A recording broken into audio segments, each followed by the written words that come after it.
I'm sure you hear it all the time, but I would be lying if I was saying that I didn't know. I thought your name was, 3 Loud. I'm sure as many people It's did. fine, And then I'm like, no, false. That's not it. So what is the reasoning behind the way you spell it? And what's the story? So there are a lot of reasons. I changed the description of my Twitter to say you can say wow. I don't really mind, you can say 3 Loud, you can say wow, whatever. At least 3 Loud doesn't sound bad. But the meaning behind it is both personal and logical. Personal I'd rather not refer to, and the logical is that I sing, I produce, and I perform. So that's kind of where the 3 came from. Honestly, a little bit of it came from the fact that I was just like a kid fucking around in my college dorm room and I wanted to put a 3 in my name because I could. Because why not? I had no idea that this was going to happen and that I'd be playing in the House of Blues right now. So now I feel a little ridiculous, but it's I'm stuck with it. But it works. So it does. It does. And you're only 21 in college. So how do you manage to stay, normal while you're rising up to the top in this industry? I'd like to think I'm normal. I don't know. I never feel like. Playing these shows is the best thing that I could possibly be doing right now. I love it. It's my favorite. Making music is my favorite. I feel normal. I have fans, but that's the only difference. That I'm just someone who has fans versus someone who doesn't have fans. I'm still the same person. I don't think it's affected my personality in any way. If not, it's maybe a little bit sharper because I'm forced to be traveling all the time, a little bit sharper about everything. But no, I don't know. So I feel normal. I guess. I hope I'm normal.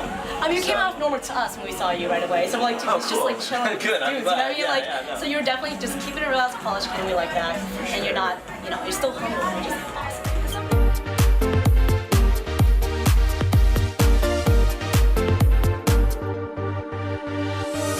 Do you have any dreams specifically? Do you ever wish to go to Tomorrowland or collab with a specific artist? I have so many of those. I could go on forever, but I think for now, my dream is to focus on me for a little bit. I think I've focused on my career. I've focused on the shows. I haven't really focused on finding my sound, and I think a lot of my new stuff is getting there.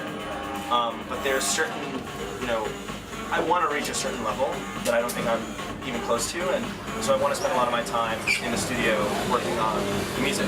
And being in college until I'm actually on leave of absence currently for this tour, so for now. But being on tour isn't any different. It's impossible to make music. Just sitting in the studio, hour after hour after hour, figuring shit out. That's what I need to do right now. So that's the next step. There's this program that I found that's really interesting. It's called Pencil for Promises. Pencil for Promises.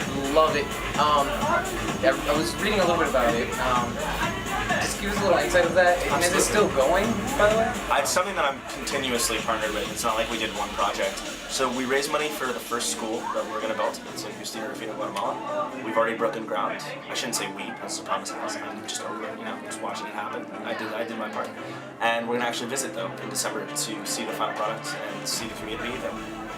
We're really, really psyched about it. And all the shows on tour, we're donating $1 per ticket to Pencil Promise to start fundraising for a second school. It's not something I'm done with. It's something that I want to do for the rest of my life.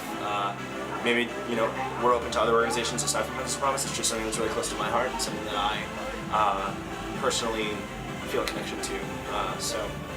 And how many schools have you opened so far? None of them are open. We just started building one, the first one. But we're starting to raise money for a second. The sun goes down, the stars come out, and all I know is here I know. So there's a signature sound that you call bootleg. So can you explain a bit of what that means to you and your music, and where did you find that word to decide to stick with that? So a bootleg just means it's basically a mashup. It's more than a mashup. It has more, they kind of mean the same thing. Bootleg can also mean a bootleg remix. It's not, I wouldn't necessarily call it the genre as much as it's just like the correct terminology, I guess, to refer to what I do, which is just like mixes. But then my own stuff is coming really soon. So really excited about it. Yeah, that's actually exactly what I was getting into about what's next for you, and as far as producing your own music now, because you're known for your remixes and they love that. For sure. But of course, especially with the time crunch with you being a college student still, are you definitely finding your way into having your own album soon and your own music? I hope so. I'm playing a lot of my new music tonight that I'm really excited about. And album, hopefully. I've been thinking about it. I have enough music for it. I just have to finish it. It's like I have the music there. I just have to finish the song. So.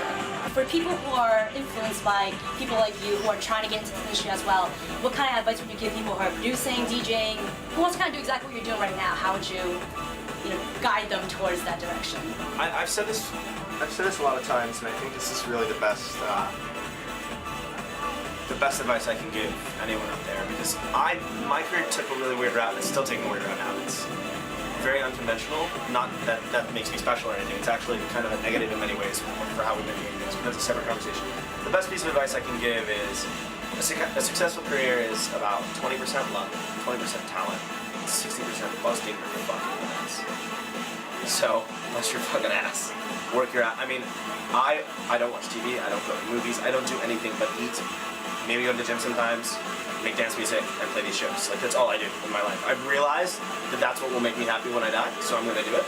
I think that getting to that point of realization might hinder a lot of people from being successful, because that's what you need to do. You need to just live, eat, and breathe dance music. So. I'm glad you came.